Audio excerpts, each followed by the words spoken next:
कुछ चीजों को कभी शो मत करना, शो करके मत करना, कभी मत बताओ किसी को तुम क्या करना चाहते हो जीवन में। यह बात तुम्हारे साय को भी नहीं पता होना चाहिए,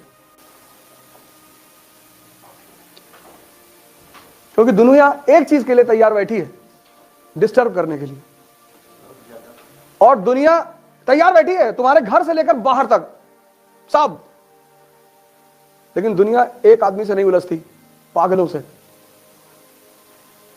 पागल बन के रहो, पागल बन के। क्या बनोगे जीवन में? डाकू बनेंगे,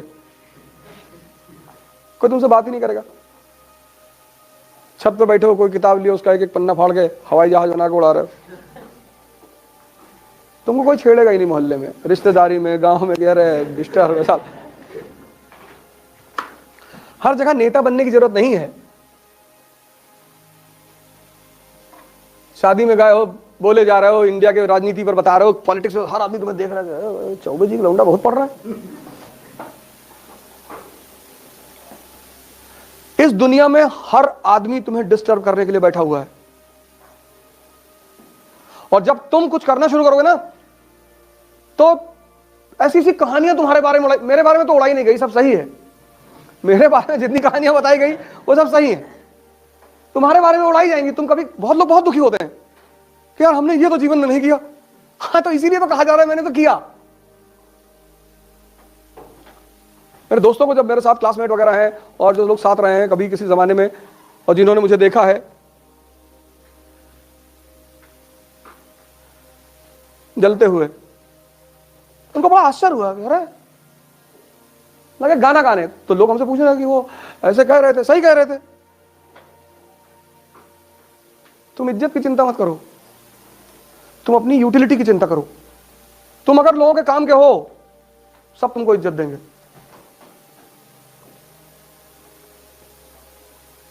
नियम है ये। तुलसी के पौधे को भगवान और कैक्टस के पौधे को शैतान माना जाता है। रीजन क्या है? तुलसी का पौधा दवा है, कैंसर तक की दवा बनती है उससे। पीपल का पौधा भगवान, बृहस्पति ग्रह का सूचक, क्योंकि रात और दिन दोनों समय ऑक्सीजन रिलीज करता है। यूटिलिटी है। आज भी गांव में तुम जाओ, लोग पीपल का पेड़ नहीं कटने देते, कहते इस पे ब्रह्म का वास है।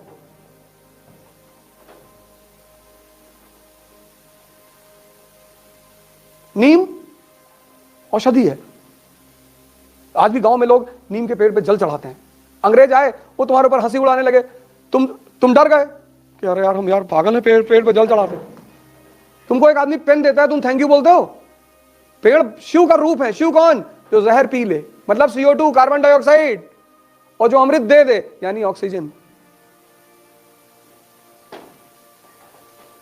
तभी तो पीपल के पेड़ के नीचे शिव के रूप में पत्थर रखा जाता है कि ये तुम्हारे जहर को पी रहा है और तुम्हें अमृत दे रहा है।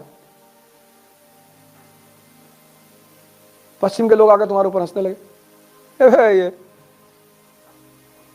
तुम नादानी में तुमने पीपल पेड़ ही जलाना छोड़ दिया। पेड़ लगाओ खूब, वो भगवान का रूप है, वो तुम्हारे जहर को पी लेते हैं। अपने बर्थडे पर 5 पेड़ लगाया करो, एक लगा दो यार। बर्थडे केक मत काटा करो, केक भी काट के मुंह पे लगा देते हो तुम। अरे हम तो निकाल लिए राइफल के, मार के एकदम मुंह पे लगाओगे, खाने की चीज है तो मुंह पे केक लगाओगे, मार देंगे, ट्रांसफर हो जाएगा तुरंत। पहले तो केक काटना नहीं है, लेकिन कोई बात नहीं, ऐसा नहीं, इतना कभी भी कंजर्वेटिव नहीं होना चाहिए। अब कोई प्रेम में ले आया, अब तुम हम केक ना काटे, हम भारत के आदमी हैं, केक काटो, लेकिन मुंह पे लगाए तो फिर और कुछ काट डालो। अबे मुंह पे क्यों लगाओगे? मुंह पे केक लगाने वाली चीज है। और फिर आजकल एक नई प्रथा चली है मारने की। पागल हो गए, ये कौन सी खुशी मना रहे हो तुम? अरे एंजॉइंग, पागल हो, एंजॉइंग। पत्थर उत्तर रखो घर में, एक मोरन निकाल कर मारा खींचेगी। उल्टी सीधी प्रथाओं का विरोध करो। पता नहीं कौन कह दिया। यह है देखकर सीखना। अब अपनी सपने किसी को मत बताओ, अपनी महत्वाकांक्षा किसी को मत बताओ, बताओ ही मत, मस्त रहो अपने में। सूरज सुबह नॉक थोड़ी करता है, जब वो चमकता है तो दुनिया खुद ही उसकी तरफ देखती है। अब जब तुम्हारी शादी हुई, या तुम्हारी गर्लफ्रेंड है या बॉयफ्रेंड है, या तुम्हारा कोई बहुत पक्का दोस्त है, अच्छी चीजों को कभी समाज में एक्सपोज मत करो। शादी हुई, अब आमतौर पर लोग एक दूसरे को प्रेम दिखाते हैं, एक गिलास में 2 स्ट्रॉ डाल के पी रहे हैं, अगल बगल वालों को दिल में दर्द होता है कि अच्छा बेटा। तुम जिससे सबसे ज्यादा प्यार करते हो ना, उसको सबसे ज्यादा विरोध करो पब्लिकली, तुमको कोई नहीं भड़काएगा। कुछ चीजों को कभी शो मत करना, शो करके मत करना। ध्यान शो करके मत करना, पढ़ाई शो करके मत करना, प्रेम शो मत करना। समाज को बर्दाश्त ही नहीं होता। अभी तुम 10 घंटा पढ़ो, अगल बगल वाले अनरस में आ जाएंगे अगर देख रहे हैं तो। इसीलिए शमशान के लिए इतनी कहानियां उड़ाई गई, क्योंकि ये जो हिंदुस्तानी ध्यानी थे, तो जब ये ध्यान करते थे तो आम पब्लिक आके कोई कुत्ते की हड्डी फेंक गया, कोई पत्थर मार गया, तो फिर इन लोगों ने शमशान में बैठ के ध्यान करना शुरू की। तो अब शमशान में की कहानियां बना दी, तुम्हारा रात में पायल की आवाज आती, और जो शमशान के केयर टेकर उनके बच्चे दिन रात वहीं रहते हैं, उनको तो नहीं आती। चाहे मुसलमान शमशान हो चाहे हिंदू हो, उनका केयर टेकर फैमिली वहां रहती है ना।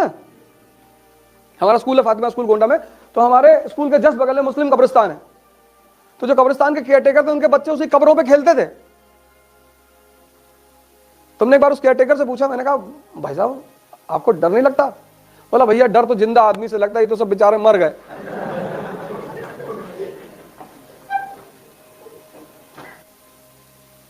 हर अच्छी चीज को बचाना पड़ता है।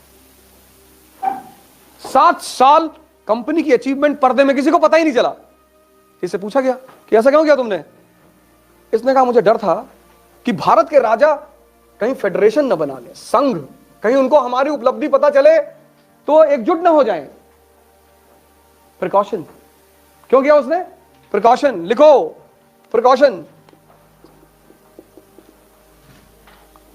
पहला प्रिकॉशन किससे?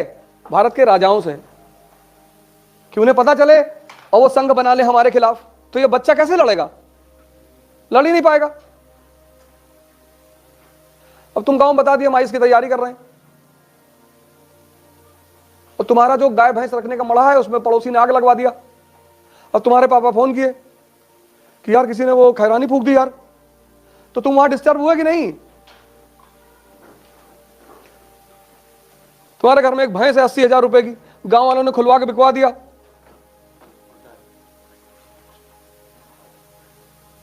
तुम अपने घर में गांव में कुछ मत बताओ, तुम्हारा घर बड़ा सुकून से रहेगा। हमारा एक स्टूडेंट है, बनारस से, यादव है, तो जब उसका मेंस आया तो गांव में पटीदारी है ना, उसका दीवार ही गिरा दिया। कहिए दीवार अभी अवैध जमीन पे बनी। उसके भाइयों को मारा भी सब, वो बेचारा भागा बनारस। मुर्दों का कोई दुश्मन नहीं, तुम मुर्दा बन के रहो। अगर मुर्दा जा रहा है तो कोई गाली देता है? मुर्दा बन के रहो, पता ना चले किसी को कि कर क्या रहे हो। गाना छोड़ दो, ये देखो यहां से सीखो, यही तो सिखा रहा है। तो उसने कहा मुझे पहला शक था कि भारत के राजा संघ बना लेंगे, और दूसरा उसने कहा कि ये जो यूरोपीय कंपनियां हैं ये हमारे खिलाफ हो जाएंगी। यूरोपियन कंपनीज, अगर फ्रांस को पता चलेगा, फ्रेंच कंपनी को, पोर्चुगीज कंपनी को, डच कंपनी को, कि हमने टेरिटरी इतनी बड़ी कब्जा कर ली,